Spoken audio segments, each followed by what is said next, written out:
I'm really excited about this video because all looper pedals with a rhythm track have this in common. If it's got a rhythm track, you got different drum kits, time signatures, rhythms, rhythm variations. None of that matters if you can't detect the tempo. So today, on a very different button of interest, I am gonna pull back the curtain and we are gonna discuss how is BPM calculated. I'm Mike, this is Cuzolio.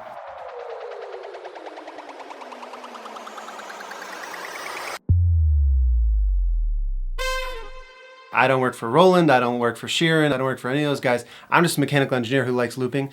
I have an RC600, and this stuff isn't even in the manual for that. You gotta search around in the RC505 and the RC300. I think I've compiled all the information together. So I'll tell you what, if you're using a Sheeran looper or a Ditto or an Eros or whoever's, your parameters won't be named the same, and maybe the ranges of BPM will be a little bit different, but this is generally how all these will work. If you have a very basic pedal that doesn't have a rhythm section at all, it doesn't need to calculate BPM. But if there is a rhythm section, the first thing it needs to know is how fast to play, and this is how it's calculated. We have a time signature we have to pick. It could be 4/4 time, and we need just that top one. We need to know how many beats there are per measure. We also need to know the number of measures that we're trying to fit this against. And then we also need to know how long did I actually record for in seconds. There's some unknown variables and they can change. So sometimes we want to calculate the measures because we don't know what they are. And other times we've got all the other information, but we want to calculate how long to record. You need a simple conversion. You got to know that there's 60 seconds in a minute. And finally, you got to get your tempo out of that. So with all these combined, this is it. The whole secret of the video is out. It's a very simple equation. M times TSN times T all divided by R will equal your BPM. So if we have 4 measures and we have 4 beats per measure, 60 seconds in a minute, and I recorded for 10 seconds, I'm gonna calculate a BPM of 96. So the thing I just glossed over is the fact that we are assuming there is 4 measures. So how do we know what this M is? We might know what this R is because I recorded for a certain amount of time. But let's imagine we're gonna do this calculation over and over a couple of hundred times, and let's explore different values of M and different values of R. Along the top, I have increasing number of measures, 1, 2, 3, 4, 5. And then down the side is how long I recorded for. I could record for 1 second, maybe 3.5. And you can see right there that my 96 BPM was calculated because I had a 10-second recording and I knew that it was 4 measures. But how exactly did it know that I had 4 measures? If I record for 10 seconds, why can't it be 72 beats per minute and only have 3 measures? Or maybe it's 120 beats per minute and it has 5 measures. In addition, if I'm going to say I want to record 10 measures and I end up recording for about 4 seconds, is it really going to give me a BPM of 600? In the opposite case, if I want to record 2 measures and I record for 16 seconds, is it really going to accept that I've got 30 beats per minute? Let's now say I want to record 4 measures and I'm locked in at 96 beats per minute. Will it know that it should be recording for exactly 10 seconds? Again, what if I'm locked in at 96 beats per minute and I record a new track for somewhere between 10 and 12.5 seconds? Is it going to pick 4 measures for me or is it going to pick 5 measures for me? So you can see there's still a lot more that we have to cover. So there's 3 important things we got to get into. Okay, first point, setting the BPM is not the same as locking it in. You can set the BPM using your tap tempo buttons, set it manually by bending over and turning that little knob, or you could save the tempo into the memory. It is now set, but it's not locked because you can still change it. You can still tap a new tempo if you want. But how do you lock it in? Well, you lock it in by recording a track. Record a single synced track and you've suddenly locked in your BPM. It's now attached to that recording. Same thing goes if you turn on your rhythm section. Once the rhythm section is on, you are committing to that BPM. Finally, those first 2 assume that you're using the internal clock, and that's why it's set but not locked in. But the last one, you can use somebody else's clock over MIDI. The BPM is locked in, you are following somebody else's tempo. Once the BPM is locked in, anytime that you record a new sync track, you're going to follow that current BPM. And any changes to the BPM are going to affect all the recorded and synced tracks. You cannot change the time signature of your rhythm section once you've locked it in. You can't change that numerator. Okay, here is a histogram of different genres of music and how often they use a certain tempo. So you can see in general, everything kind of goes from maybe 50 BPM all the way up to maybe 230 BPM. I'm sure there's more that are higher. I'm sure there is more that is lower, but it's not really shown here. If you look at a certain genre, something like rap, it looks like they've got a pretty high peak down around 90 BPM. Meanwhile, rock has a pretty wide distribution. It uses all the tempos between, say, 80 and maybe 200. So the main thing to take away from this is most songs have been recorded between, say, 75 BPM up to almost 200 BPM. The RC600 has a range total from 40 BPM to 300 BPM.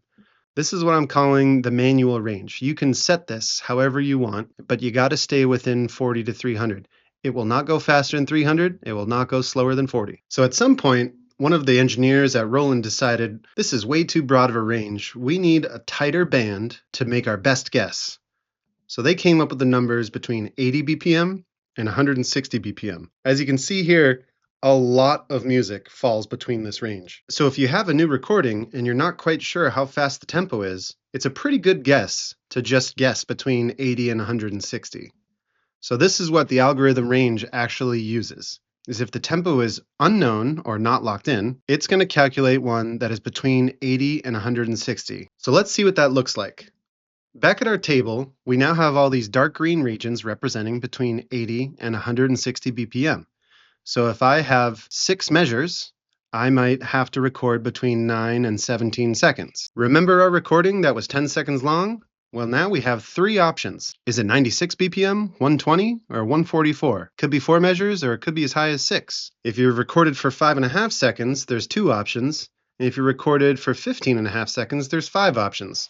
So we must not have all the information we need yet. Let's look at our third item. Here's another histogram, this time for all genres, and it's not of how long the song is in measures, but how long the verse is, or how long the chorus is. More often than not, you can see the histogram peaks around these numbers of 2, 4, 8, 16, and 32. There are other peaks that are slightly lower at maybe less used numbers, like 1, 6, which is just 3 2s, 12, which is just 3 4s, 24, which is just 3 8s. So it's a pretty good guess to have a second constraint to be if you don't know the number of measures, calculate one that is to the power of 2, because it happens most often in popular music. Let's look at our table once again, but now we're going to get rid of any column that doesn't have one of these power of 2 numbers of measures in it. Now we're starting to look a lot simpler. So using our equation, if we keep everything to between 80 and 160, and we're only using measures that are a power of 2, suddenly we only have one answer for every single time we record a track. So I just want to take a second. There is no ghost in the machine. Once you know the rules for it, it's easy to determine every single time. You can change that though, and we're going to talk about more about how you can manipulate it beyond those constraints. Okay, let's now imagine a plot where we have 2 axes. The vertical axis goes from whether the BPM is free and has not been set yet, down to if the BPM is locked. So if you've got the rhythm section playing or a previous track has already been recorded or you're running off of somebody else's MIDI. The x-axis is on the left, where the measures are free and not known, to the measures on the right are set, either auto or the number. So let's take a look at all 4 quadrants, starting with the top left. When the BPM is not known and the measures are not known, this one's the straightforward one that we just went over. But let's say this isn't for you and you want to actually set your measures ahead of time. Now, with a number of measures set, you have access to the full range of your manual range. You can go from 40 BPM up to 300 BPM. But if you do that and you end up down at 33 BPM or up at 320 BPM, it's going to say, sorry, not allowed. I'm going to default back to my regular algorithm. So let's take a look at what that actually means back in our chart again. So now, since I've specified 3 measures, I will get a valid BPM between 40 and 300 if I record for anywhere between 2.5 up to 18 seconds. But obviously, if I record for only 1.5 seconds, it's going to reject 480 BPM, and it's going to actually say, you know what, I think that was one measure at 160 BPM. Jumping down to the bottom left, we're back to measures being free again, but now something has happened. Our BPM is locked. That means we already have a pre-recorded track, or we've already started the rhythm section. For this, we just need to calculate the number of measures that we're going to have. I already know the tempo, and once I'm done recording, it will know the recording time, and the other 2 are constants. So this is where loop sync will actually shine. Let's now take a look at what that means. So here we have our table once again, and let's say we are locked in at 96 BPM. Now, let's say I want to record a track that's 2 measures long. So I really should be targeting my foot to stop it at 5 seconds exactly. But what happens if I'm a little early at 4 seconds or a little late at 6 seconds? This is what loop sync is going to try and force the recording to squeeze towards the middle to make it actually be 5 seconds long. So if I hit the button too early, the looper is going to say, nope, sorry, I'm going to keep recording until you get to 5 seconds. And if I hit the button a little late, it's going to say, okay, I know you hit it a little late, but I know that was supposed to be 2 measures, so I'm going to trim something off. And this is going to happen in the same way for no matter how many measures I let it go until I finally hit the button. So this idea of forcing a newly recorded track to be exactly a measure length long, like exactly 2 measures or exactly 3 or exactly 4, is exactly what loop sync is. It's going to keep all your tracks matching in units of at least 1 measure long. There's another feature called QUANTIZE, which we're not going to get into in this video, but let me just say, turn QUANTIZE on. I can't think of a single reason for anybody, amateur or pro, that you would want to turn it off. Turn it on though. Turn it on. Okay, wrapping things up now. We are down in that final quadrant, which means we've got our measures set and we have our BPM locked. So there's not much else to talk to. We're really going to be calculating how long should I be recording until I stop automatically. Okay, last bit before I go, how are we going to actually put this to use? So top left quadrant, BPM free, measures free. You know, if you're playing pop music, playing modern music, this is for you. You're okay with setting up a drum track that's only 1 or 2 measures long.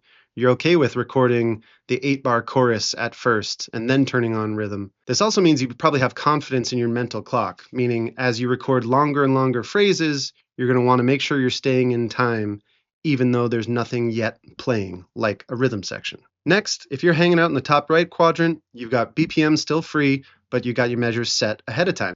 This probably means you know what song you're about to play. So you want access to the full range of 40 to 300 BPM, and you want the number of measures to not be in a box, in the power of 2 box. If you're hanging out in the bottom left corner, you've got your BPM locked and your measures are free. So how do you get that? Well, start the rhythm track first. You could have that keep playing at the end of track 1 record, or some people will actually turn it off immediately after you're done recording. Another way to use this is to use your IEMs. Let's say you use your guitar to record rhythm. So now you can use the built-in rhythm section to just be a click track, and you can have that playing just into your headphones while you're recording track 1. This allows you to record tracks 2 through 6 with confidence because you know about loop sync, and you're really maintaining your artistic freedom where you can change up lengths on the fly. Last but not least, we are down in the bottom right quadrant where we have our BPM locked, and we've already set our measures ahead of time. So this could be either because you set the actual number, or now is when auto really comes to shine, because you record your first track to any number of measures as free, but then all your subsequent tracks can be the exact same length. This one really means that you've actually planned out your whole song. You've already set measures on all the different tracks because you know exactly what you want to do. So this is if you're ready to plan ahead. If you're a pro, you should be comfortable in all 4 quadrants. If you're new to looping in general, maybe it's better to start off on the lower half and just set that BPM ahead of time. So that's really it. Once again, everything's going to be nuanced by company, by pedal. This applies to every single looper out there that has a rhythm track. This was described using the RC600, which gives you absolute control. Other loopers might have a curated experience where they specifically keep you in one quadrant and say, like, you have to set measures ahead of time, or I'm going to go at this BPM, I'm not going to let you change it. So I'm going to calculate the number of measures that you have instead. The thing they all have in common is that they're all relying on this very basic, simple math, and it's all about what the time signature is, how long did you record for, and how many measures do you think are going to be in there in order to calculate your BPM. And who knows, this is how this is all done right now. I could imagine a pedal in the future that's going to be released that has a little bit of an AI touch where it doesn't just take the time that was done. It might actually analyze the audio that's on that track, and it might say, you know what, I can see that he's going from G to C to D over and over. That's got to be a full 2 measures maybe. Tell me how you actually prefer to be setting up your songs, if you like to set the measures ahead of time or not, in the comments. Thanks so much for watching. My name is Mike, and this is Cuzolio.